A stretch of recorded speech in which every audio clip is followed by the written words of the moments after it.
ఈ రోజు మనం స్వామి వివేకానంద చెప్పిన నా భారతం అమర భారతం గురించి తెలుసుకుందాం. దేశంలోని మహామహుల్ని గౌరవించాలి. మహర్షులను ఆరాధించే సంస్కృతిని మనం ప్రవేశపెట్టాలి.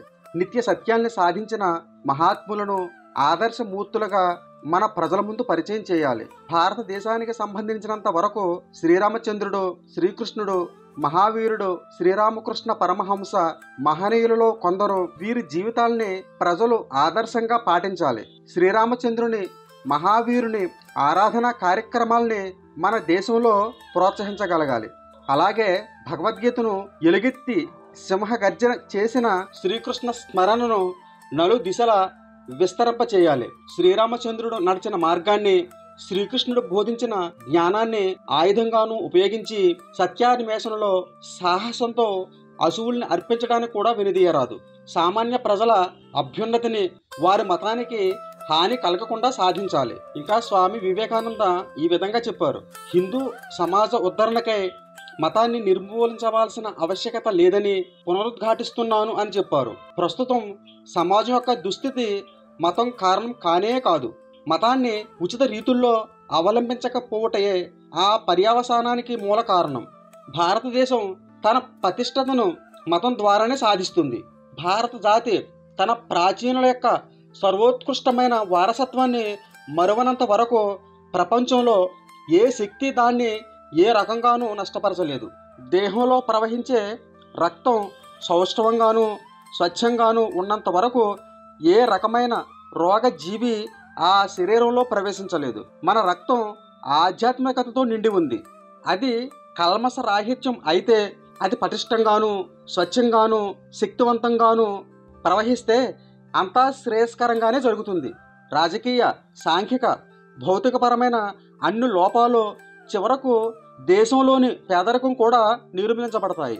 అందుకు భిన్నంగా నీవు నీ మత విశ్వాసాన్ని త్యజించి రాజకీయాన్ని, ఇతర విధానాల్ని ఆశ్రయించి వాటిపై కేంద్రీకరించి జాతి జీవనాన్ని కూడా ఆ పంథాలో పటిష్టం చేసి అందులో విజయం సాధిస్తే పర్యవసానంగా నీవు అంతరించడం ఖాయం. ఆ ఫలితాన్ని నిరోధించాలంటే ప్రజలందరికీ మతాన్ని శక్తిమంతం చేయడంలో ప్రమేయం కల్పించాలి. మత శక్తి ద్వారానే సమాజానికి మేలు చేయాలి.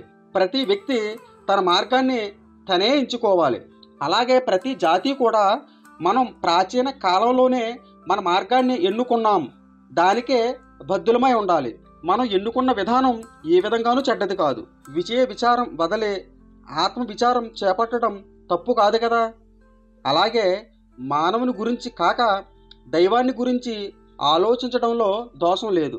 లౌకిక దృష్టిపై తీవ్రమైన వ్యతిరేకత, పరమార్థ దృష్టిపై ఆసక్త, విషయ వాంఛలపై వైరాగ్యం, దైవశక్తిపై అచంచల విశ్వాసం, నిత్యమైన ఆత్మ పదార్థమందు పూర్తి నమ్మకం, ఈ అంశాలన్నీ ప్రతి భారతీయుడిలో జీర్ణించి ఉన్నాయి.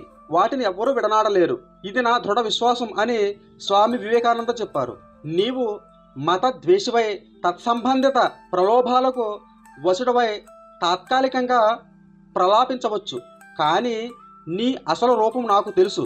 నేనొక్క మారు నీ భుజం తట్టి నీ స్వరూపాన్ని జ్ఞప్తికి తెస్తే నీవు మరలా దృఢమైన ఆస్తికుడు అవుతావు. నీ సహజ ప్రవృత్తిని అంత సులభంగా నీవు మార్చుకోలేవు అని స్వామి వివేకానంద చెప్పారు. భారతదేశంలో ఏ రంగంలో అభివృద్ధి సాధించాలన్నా మతపరమైన విప్లవచర్య అవసరం. సామాజిక పరమైన, రాజకీయ పరమైన భావాలను ప్రచారం చేసే ముందు దేశం మొత్తాన్ని ఆధ్యాత్మిక ప్రబోధాలతో ముంచెత్తండని స్వామి వివేకానంద చెప్పారు. భారతదేశంలో ఏ రంగంలో అభివృద్ధి సాధించాలన్నా మతపరమైన విప్లవచర్య అవసరం. సామాజిక పరమైన, రాజకీయ పరమైన భావాలను ప్రచారం చేసే ముందు దేశం మొత్తాన్ని ఆధ్యాత్మిక ప్రబోధాలతో ముంచెత్తండి అని స్వామి వివేకానంద చెప్పారు.